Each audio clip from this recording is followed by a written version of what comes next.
Oh, grease it up. Grease it up real nice.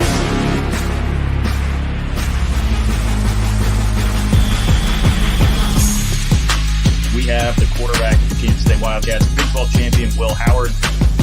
So excited to announce Kansas City Sports Network's new soccer channel. They're taking advantage of a look that they utilized earlier in the game to show the jet sweep motion. It's a live edition of the KC Laboratory presented by Emprise. You kind of root for guys to have those moments, and that was certainly a big moment. Welcome into Mizzou, That's Who, your podcast for Missouri Athletics here on KC Sports Network. Welcome, everybody, to the Border War podcast. Welcome back. Another episode of Ain't No Season podcast. You are listening to KC Sports Network, proudly presented by Emprise Bank. It's a live edition of the KC Laboratory presented by Emprise Bank, member FDIC. I am very excited to be talking to my dear pals. First off, my QB2, Maddie Lane. Hi.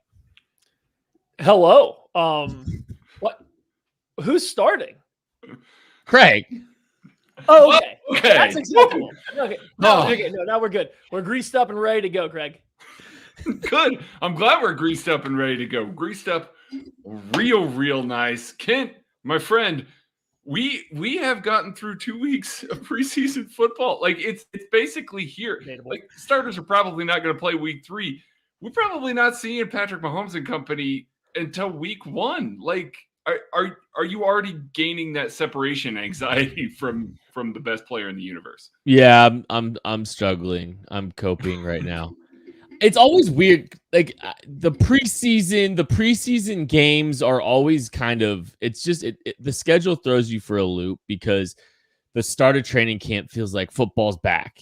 And then the games start and you basically, like to your point, you don't see the starters after August 19th. And so now you got to go from 3 weeks before they actually are playing a real game. This is the worst part of the preseason schedule, where it's the last chance you get to see the 40 of the 53-man roster, whatever it is, 30 of the 53-man roster. You're going to see half of them. And then you got to wait. And you got to wait until September 7th. And the only reason you get to wait until September 7th is because your team won the Super Bowl. You'd have to wait 4 games or 4 days extra if that wasn't the case. So this is the worst part of the schedule, but it is it's exciting to kind of break down what happened at the same time, right? Because there's going to be a lot of time before the 53-man roster is released. There's going to be a lot of time before the Chiefs and we're all ramping up for a real game, but there's plenty to talk about the roster construction of this team. And I think that's where we want to go today, because I think there is things worth reacting to, both from the week 2 preseason game, but also some of the comments that Andy Reid has made since that has happened. And I want to start with this one. We kind of talked a little bit about it in the in the post game show, but there's been more light shed on the quarterback 2 situation, and it ties for me. It ties directly to the roster construction stuff. But Shane Buechele gets in after Patrick Mahomes and before Blaine Gabbert in the week 2 preseason game. He gets the run with the ones. He gets to run with the first team offensive line and the receivers and all that. Blaine Gabbert goes immediately after. We all kind of said, that's interesting. That's worth paying attention to. And by the way, Shane Buechele goes 10-10, 105 yards and a touchdown on the ground. Great job, Shane Buechele. Good day at the office. Making the most of your moment. But then Andy Reid gets on the podium afterwards. This is where we're gonna start talking about this. Andy Reid gets on the podium and says, well, the game plan really wasn't for Blaine Gabbert to play, but things changed. So, the most valuable reps that your backup quarterback's going to have with the first unit in a game setting, and you're just completely bypassing your true backup quarterback? You hear him kind of soften his stance today about who actually is QB2. Maddie Lane, I think we have a full-fledged QB2 quarterback battle going on in training camp. Can I throw a wrench into all this? No. Last year, Last year, Chad Henne didn't play in the second preseason game, and Shane Buechele did. Yeah. And Chad Henne was never not QB2, despite us having this exact same conversation last year. I don't know if Now, we had this exact same by conversation. us, I mean Chiefs fans in general, but I also can guarantee you we talked about it because I feel the exact same about it then as I do now. And that I don't think I trust Shane Buechele to come in the AFC divisional round and lead a touchdown drive when you have to have it. Not that he can't, and he 100% has earned the right to do that, to get a chance to do that, if that push comes to shove. But here's the thing. The Chiefs aren't in a position to just give somebody a chance to do that. They have to feel confident in someone doing that. And just throughout, his college career and what we've seen in various preseasons, Shane Buechele, for me as a fan, I just don't have that confidence in him. Now, I don't know if Blaine Gabbert necessarily makes me feel as confident either, but I do think that he's been around the NFL a lot longer. He's played more snaps in the NFL. He has seen more live action when stuff matters. So I think this is a lot more in line of exactly what happened last year when he just didn't play. Like Blaine Gabbert was supposed to not play in the second preseason game, and he ended up being QB2. I will say this. Chad Henne had the Andy Reid playbook for a couple more seasons. That's the big difference than Blaine Gabbert. That's the big difference. Yeah, that is the notable element here because, Blaine came in third, but he'd been with the team for 3 years. Yeah, they're just trying to give Shane some looks with the ones. I get it. Like on the surface, you can just kind of sweep that under the rug and be fine with it.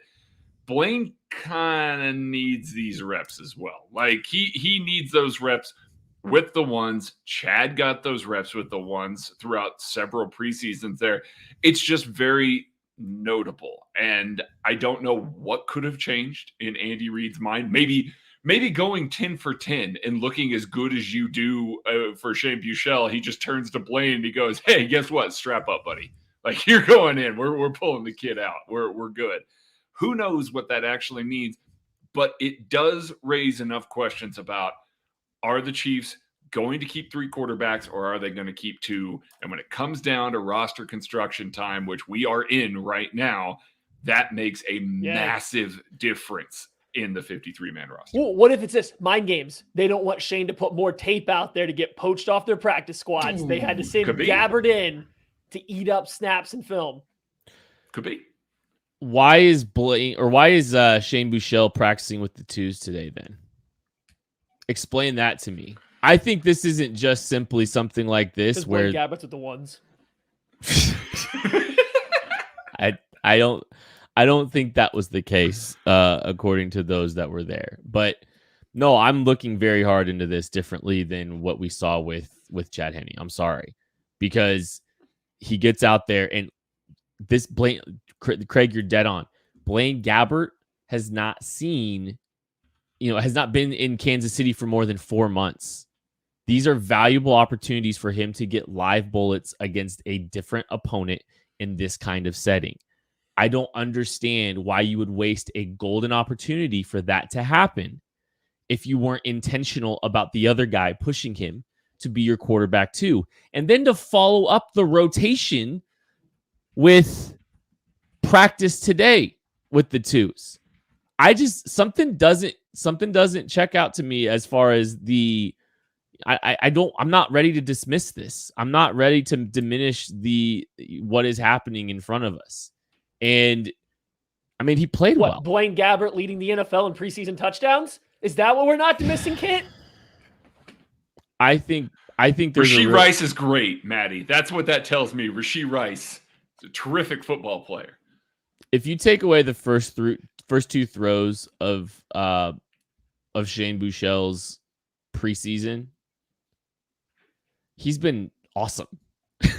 Like he had a near interception on the first throw and then an actual interception the very next play.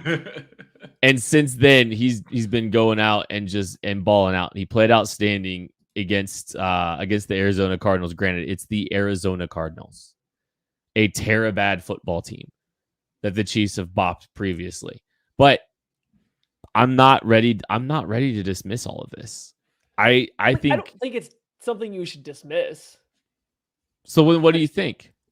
I think that Blaine Gabbert's the quarterback too, and that Shane Buechele's being given a chance to compete for it. They're close. It's just at the end of the day, what's the Chiefs' backup quarterback's job? Like, what is the Chiefs' backup quarterback job? It's you pray that Patrick Mahomes doesn't get hurt and that they can come in for a drive. Yes. Right. And yeah, like which quarterback, right? I mean, from what you've seen throughout their entire careers, you can go back to college or what they've done in the NFL. Which guy right now do we feel confident in doing that, playing that one play, that one drive better than the other guy? I know who I feel more confident in, but I'm not there every day.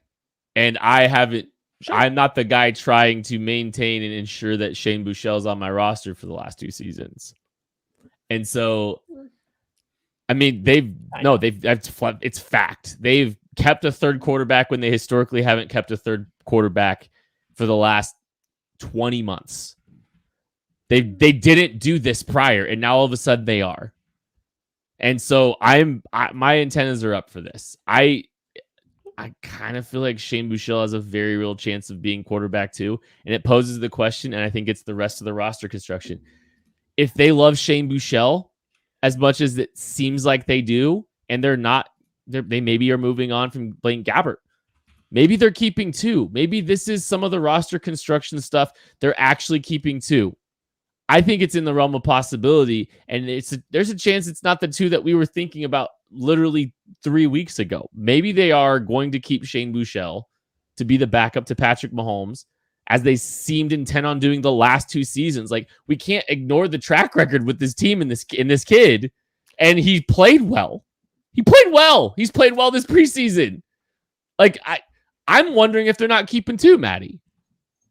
We're still okay. I think they've done everything that they can to make sure that Shane Buechele has not been their backup quarterback the past couple years. So while they've kept him, they've done everything they can to make sure he's not the guy going in for that one drive. So that's still where I sit. If it changes, it changes. I'm not going to lose sleep over it one way or the other. Like you said, we're not there. Losing sleep over it. I mean, you're pretty amped up about this. We're 12 minutes deep talking about the backup quarterback battle right now. I'm going to sleep soundly tonight. I just don't. I don't have an answer. Like, I trust Gabbert right now to go win a drive when the game matters, not Buechele. If they feel differently, they will, and it will be fine. Is that it, Craig? Yeah, that's it. I have no more QB2 takes. All right. Well, then we're going to take our first break. Thank you. Thank God. Thanks for listening to KC Sports Network. Make sure you download our new app. Find it on the App Store or Google Play. Just search KC Sports Network. What is up, Chiefs Kingdom? I got to interrupt today's podcast to tell you about our friends at Factor. And with the busy season just around the corner, school's starting up, football's starting up, sports are starting back up for this season. You might be looking for some wholesome, convenient meals for these jam-packed days. And Factor, America's #1 ready-to-eat meal kit, can help you fuel up with fresh, chef-prepared, dietitian-approved, ready-to-eat meals delivered straight to your door. You'll save time, eat well, and stay on track with your healthy lifestyle. Too busy with your end-of-summer goals to cook, but want to make sure you're eating well?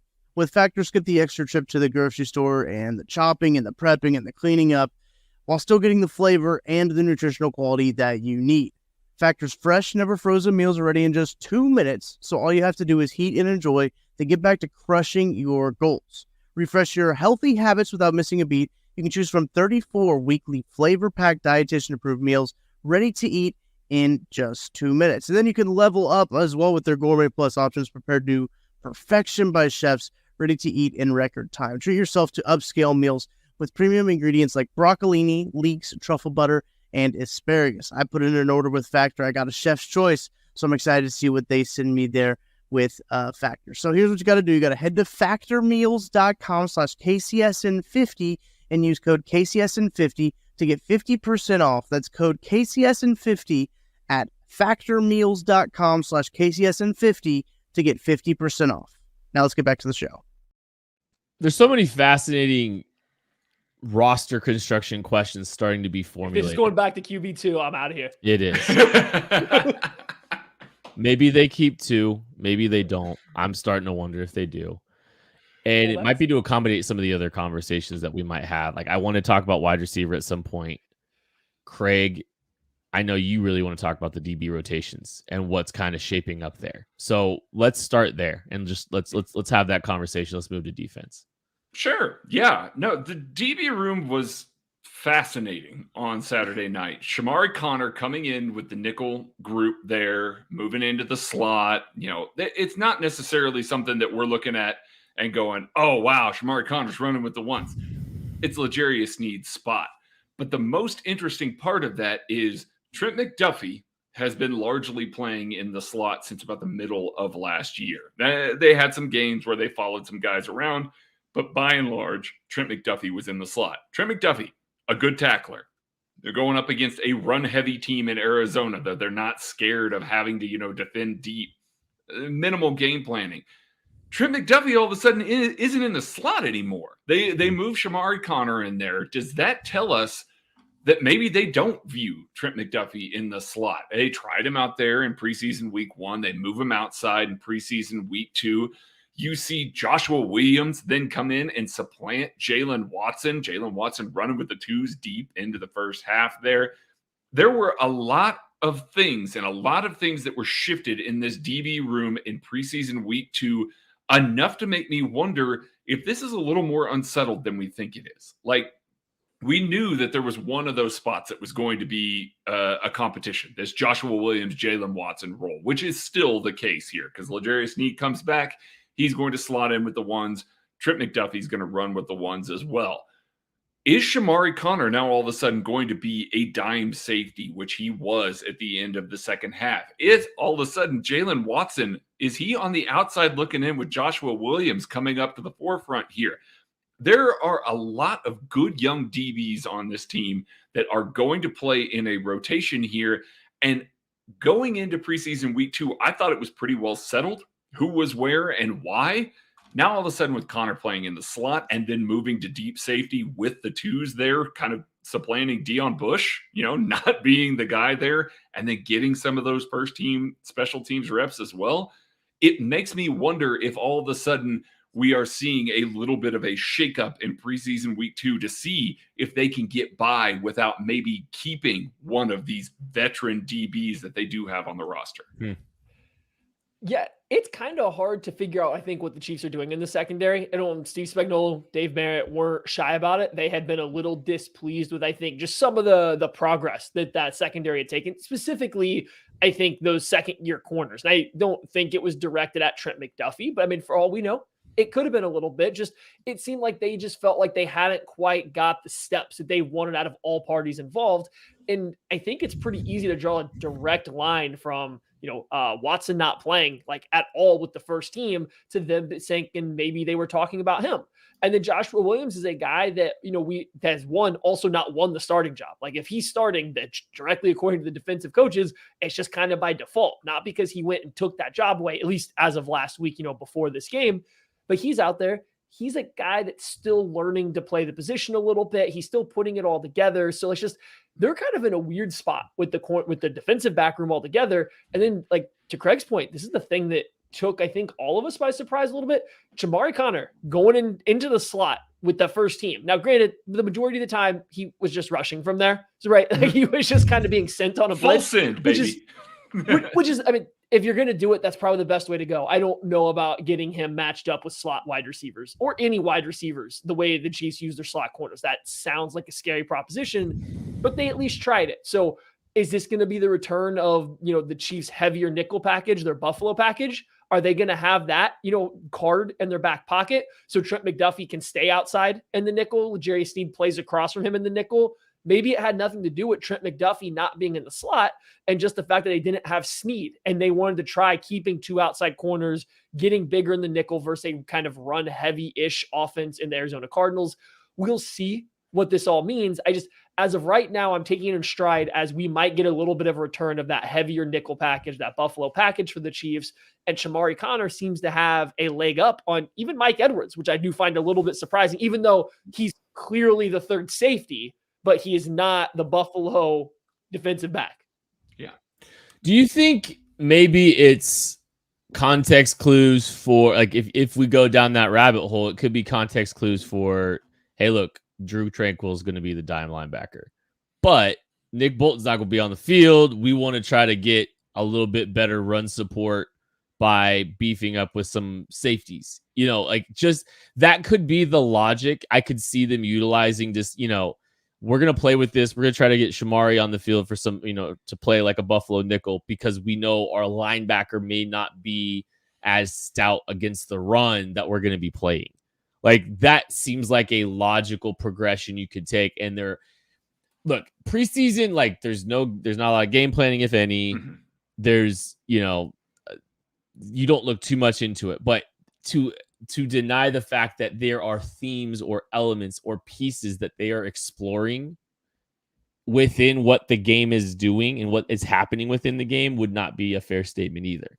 So they're looking at different things. You can point to something like a Wanye Morris and his rotations back and forth, both sides of the line, as means to check about him as the true swing tackle. And it could be the same. You know, this is the logic train I could see for Shamari Connor getting that look. Maybe they want a little beefier nickel group because they're going to be taking a step back from that perspective with the linebackers. I don't know.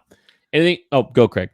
Yeah, no, I look at it from that very same perspective there. They're trying out a number of things there. Mike Edwards has looked really good this preseason. He looks like he's, I think, very clear safety 3. And so I took notice when running with the second team there that Shamari Connor going from this slot role exclusively, not exclusively as a blitzer, but mostly as a blitzer.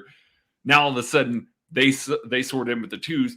It's Mike Edwards and Shamari Connor as the two deep safeties playing split safety roles there. That's a major thing there because it's not, you know, Dion Bush, a guy who's running as the personal protector right now and whose role on this team is almost exclusively special teams. If that means that Shamari Connor has leapfrogged him a little bit, that puts that position in question a little bit more, especially if you're looking at, hey, we want to keep that 10th offensive lineman or we want to keep that 7th wide receiver. If you trust the new guy to come in there and play that role and play the special teams role that Dion Bush is as well, that all of a sudden frees you up for that extra position there. And no, not quarterback, but one of the more important positions that will actually contribute to this team, like an offensive lineman or a wide receiver. It just makes sense. And so they're definitely trying stuff out. I'm reading into it probably more than the team is right now, but it is noteworthy when you see a rookie climb the depth chart as aggressively as maybe Shamari Connor has, because we've heard nothing about him. Like, they're not really talking about him in pressers. They're not really featuring him in training camp. This hasn't been one of these things where you've seen this kind of gradual build up into this role. It was, hey, he's mostly running with the twos as a slot guy, good blitzer. It seems like that's where they're going to use him, playing some special teams. Maybe, you know, he's on that edge of the roster, at the bottom of the roster, to now all of a sudden, I think we can write him in Sharpie for leapfrogging some of that and playing well while doing it. So I'm looking at a guy like that and that sort of movement up the depth chart. It makes me wonder what that means for the other guys that are there, the Dion Bushes, the Jalen Watson, who it's great to have that kind of depth, but now all of a sudden, is he CB4 or CB5 in this rotation? Who knows? Like, and that's not something, I think when we were all talking about this corner position earlier this year, I think we all kind of picked Jalen Watson to start the year. And now all of a sudden he might be very firmly planted down the depth chart. It's just very interesting to see a climb like that and a rise like that out of a player that they just drafted and obviously love a lot. I mean, even this point in time last week, I would have had Jalen Watson comfortably as the third corner, just based around the talk, like we said, that we heard from Spagnuolo and Merritt. If I were to pinpoint one second-year cornerback that I thought was probably not progressing the way that they would have hoped, it would have been Joshua Williams. And maybe that's true. Maybe it's not. Who knows? Maybe he was given first-team reps just to do that whole sink or swim thing they like to do. Or maybe he's the guy that has been a little bit better, and Watson's been the one that's struggling. It's just, for Watson, he seems to be more assignment sound. Generally speaking, he's a sure tackler. Yes, I know Keontae Ingram made a miss in the open field, but he has been a more sure tackler. He's been willing to drive downhill and stuff. He's also made plays on the ball. He has been the more consistent of the two. So we'll see what to make of that, I guess, going forward. Like, if I don't know how the first team defense is going to shake out in this next game or anything like that. So we'll have to see how it goes. And then, Shamari Connor, I got my eyes on it because I don't know what it means as of yet.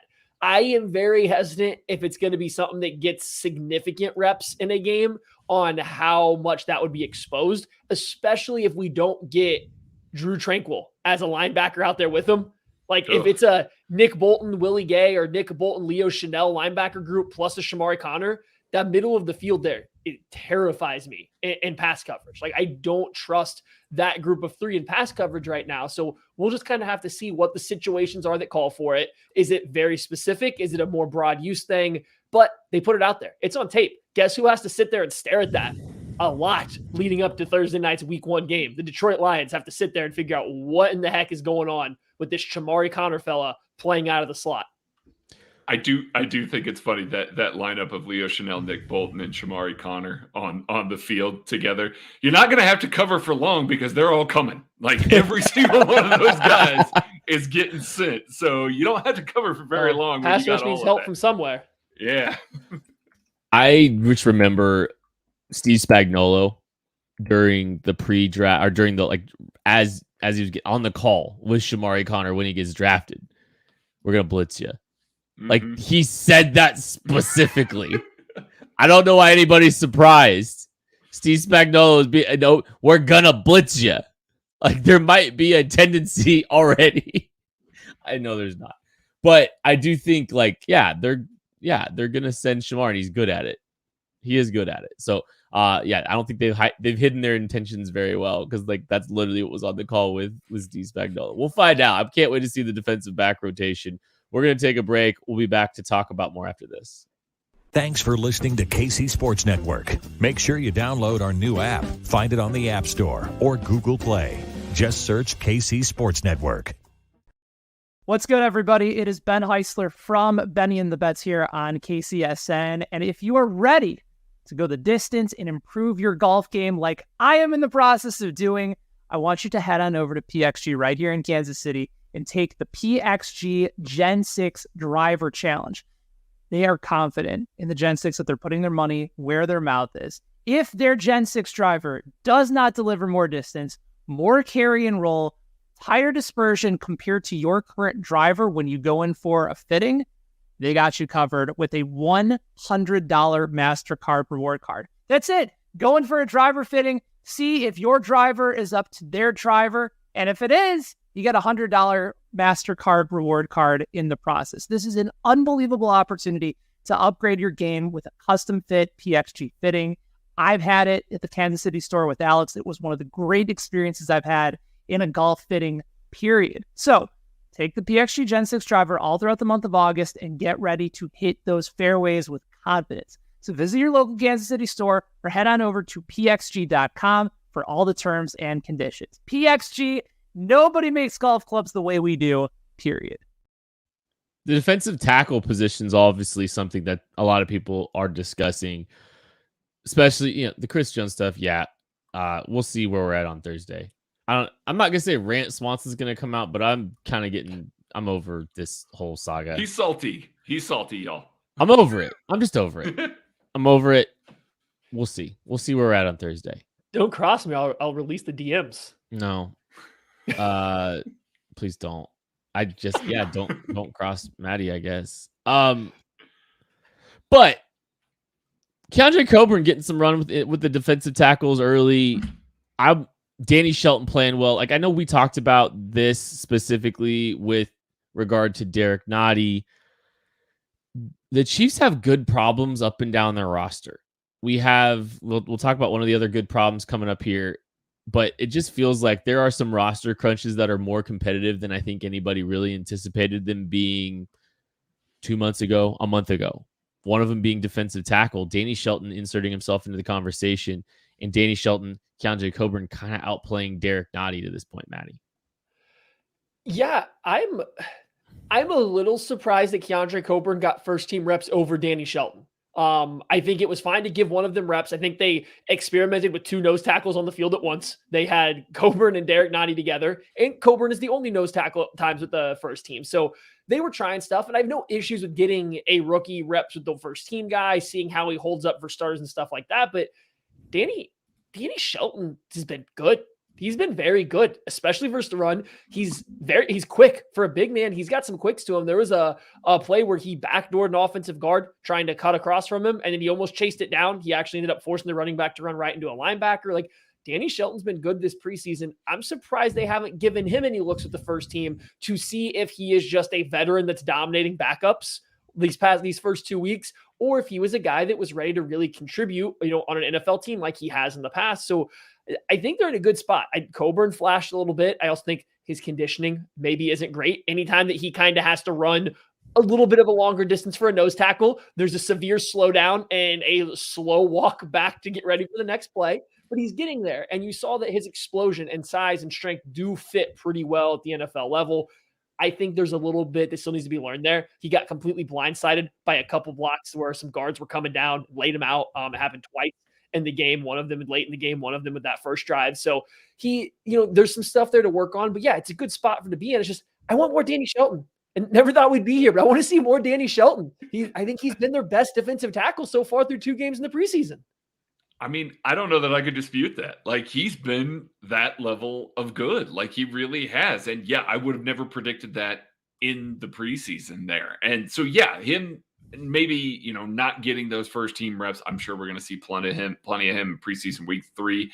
After Saturday night's game, I mentioned that we needed to see more Danny Shelton and more Keandre Coburn, running a little higher on the depth chart.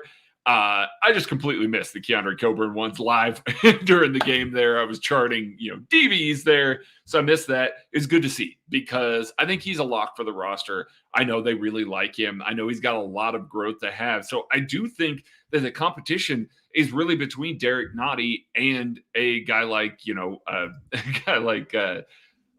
big old Danny Shelton. Like, I think that's really where it is. And to this point, it has been the Danny Shelton show. I am really curious to see what they do with this because as it stands right now, Matt Dickerson's been getting a lot of run with the ones. Daniel Wise has been getting a lot of run with the ones. Those guys have been seeing a ton of time. And yeah, that makes some sense with Chris Jones out and Turk Wharton out. But when they started rotating in some of those other guys, like those guys are more the future of this team than a Daniel Wise or a Matt Dickerson. Not to take anything away from them. They deserve the snaps that they are out there and they're getting here in this preseason.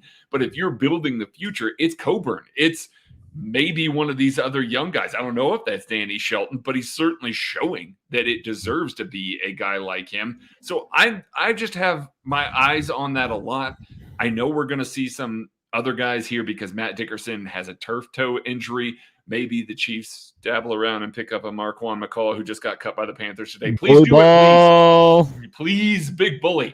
I would be very interested in seeing him added, even if it was just for preseason week 3. He deserves to try and earn his spot on a team somewhere else. But it is one of those positions that I think we looked at before preseason week 1 and went, wow, this is going to suck. Like, it's just going to be hard to watch because these guys are not playing particularly well. And I think of all the positions that we kind of targeted that maybe we're going to be a little deficient, this one has vastly overperformed it for me. I feel like they've got some guys on there that I like a lot more than I thought I would like at this stage of the preseason. I feel like we're looking at a lot of guys in the 45 to 60 range that have overperformed. And that's kind of been fun to watch. And it may not be that big of a spread, but I think you can point to so many different positions and say, wow, that's going to be tough to cut guy X. That's going to be tough to cut. I mean, it's going to be tough if they cut one of their 3 nose tackles. It's going to be tough. They are. It's They're not going to carry 3, but yeah, I get it. But it's going to be cut. It's going to be tough to you're going to be sweating about Khalif Halasse. You're going to be sweating about some of these other guys and Shane Buechele. I'm just kidding. I'm not bringing it back. I feel like they've done such a good job, with the bottom of this roster. I'm very fascinated. That's the word we've used a lot today about what decisions they make with their roster construction. And, there's some good football players that are going to be let go by the Chiefs. I'm not going to be stunned if there's a surprise player that we all flip out about, specifically because of special teams. I could see that happening too. The one thing that seems to be very much in play for the first time in Andy Reid's history is 7 wide receivers. And we've all been talking about it, and we've treated it like an afterthought because the talent probably justifies 7 receivers. Kind of feels like I'm not saying it's cement, but Andy Reid brought up 6 or 7. And look, Andy Reid's very vague this time of year. He's making it sound like there's a chance Patrick Mahomes plays in week 3 of the preseason. Like he's acting, we'll see. He did last year. Took 1 snap to honor Lynn Dawson. Okay. Yeah, we're going to count that. It's just, he's being very vague, but now he's throwing out things like 6 or 7. I don't see them keeping only 6.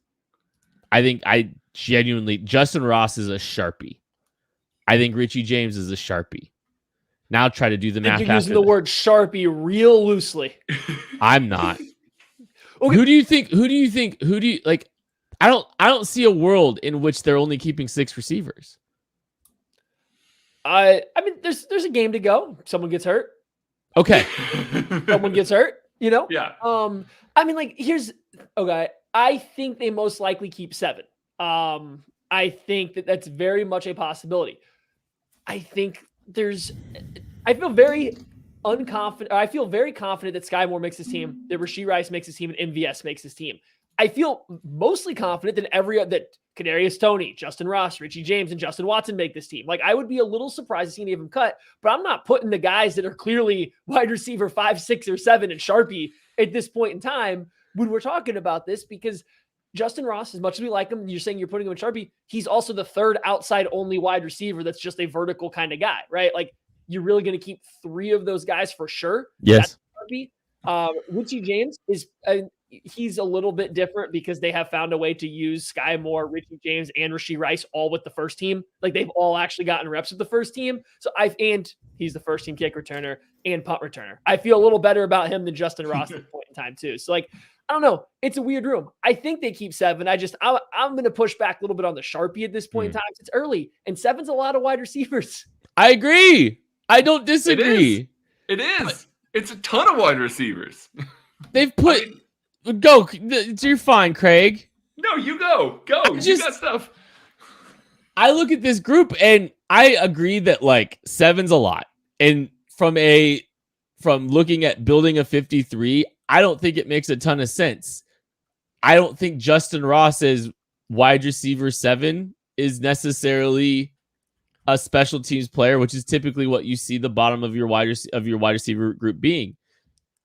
I also don't think that they want to lose Justin Ross, and I don't think they're willing to lose Justin Ross.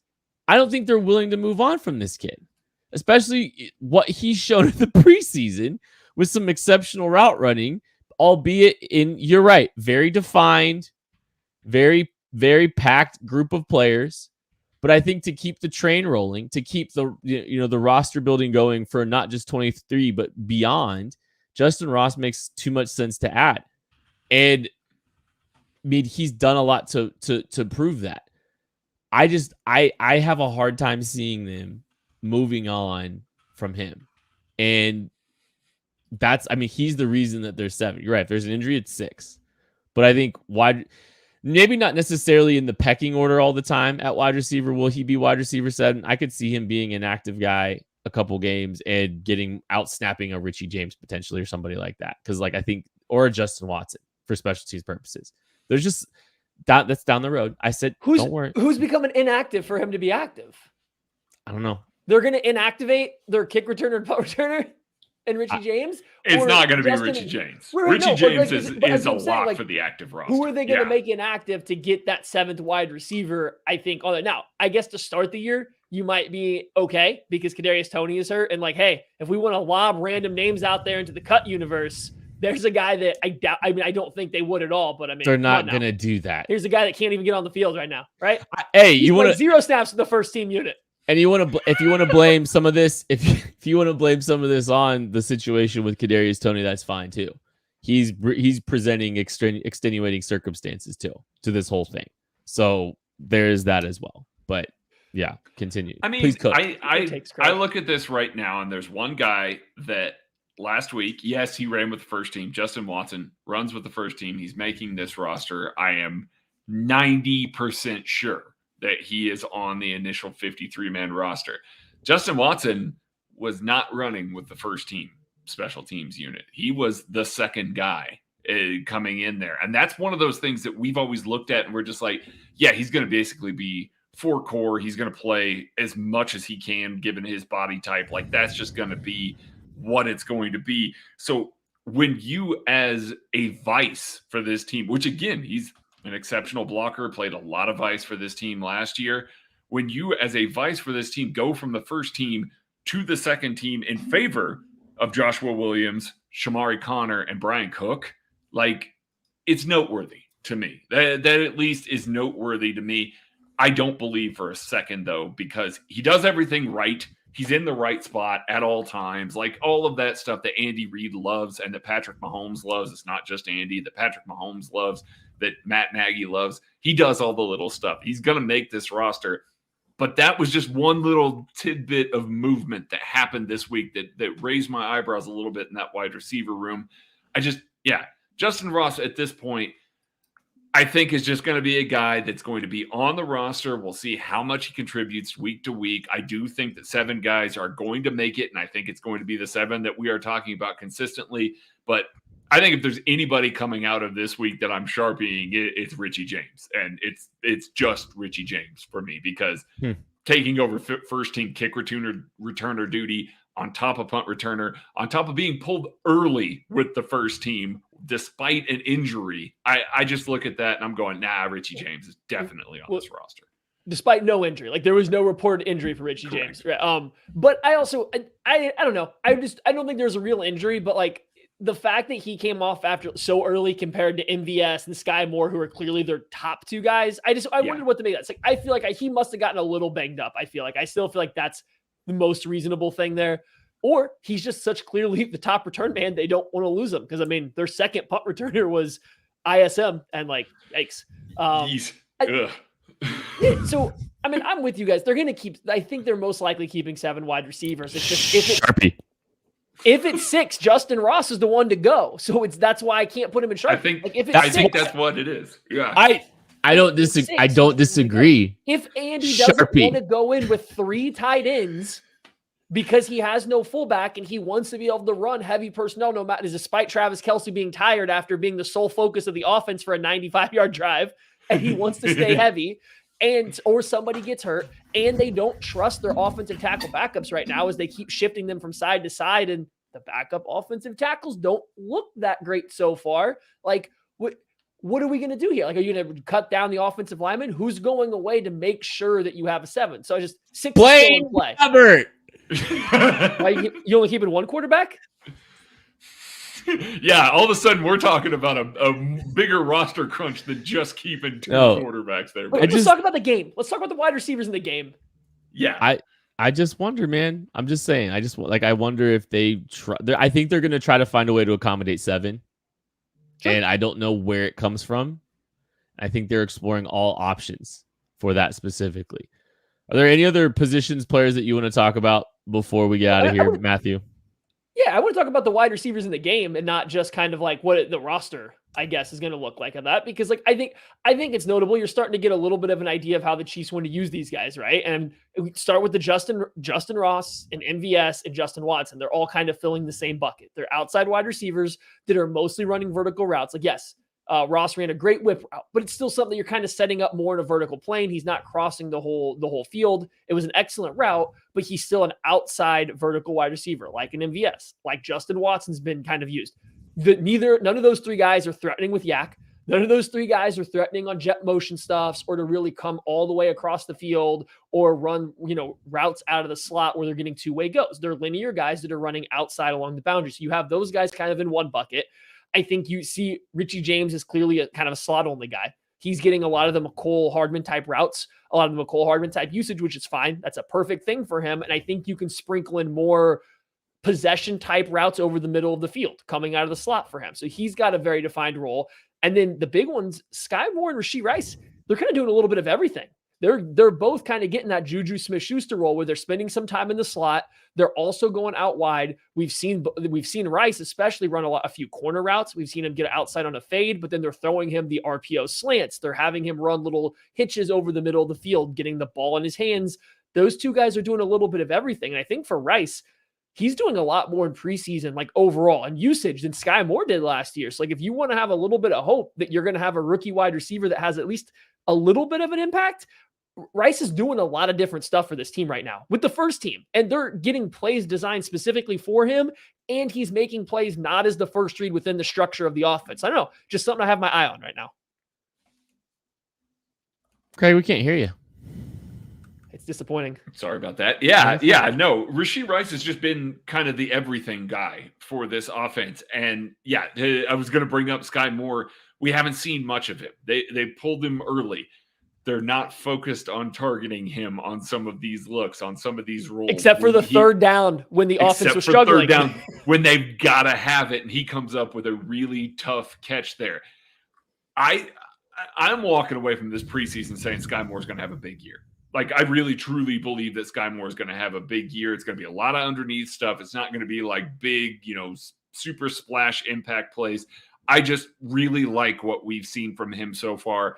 And the fact that they are hiding him as much as they are while still using Rashee Rice in some of these similar ways and then throwing that, making sure to target him, get him those reps. I think those two guys are going to work in a lot of the similar areas of the field. They're going to swap in and out. They're two completely different players. Rashee Rice definitely has that yak ability. He's going to run through a guy, going to make a guy miss an open field.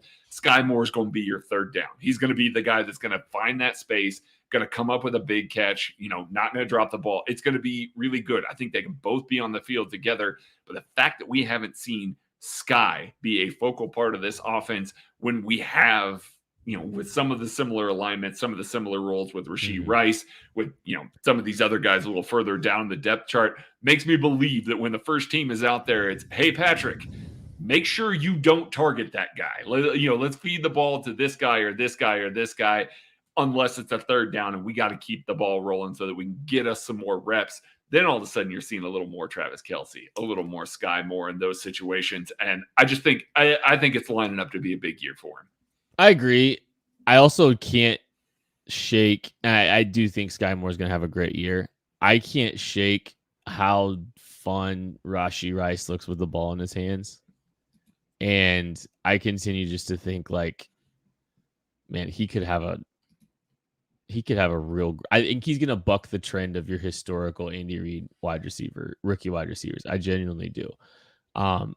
He just looks different than like everyone they have in that room. And what do we think about Patrick comping him to Sammy Watkins? I mean, it's worth. Hey, we'll say whatever Rashee said. If Pat said it, it's true or whatever. Like, it's a solid comp. I mean, like the way he plays.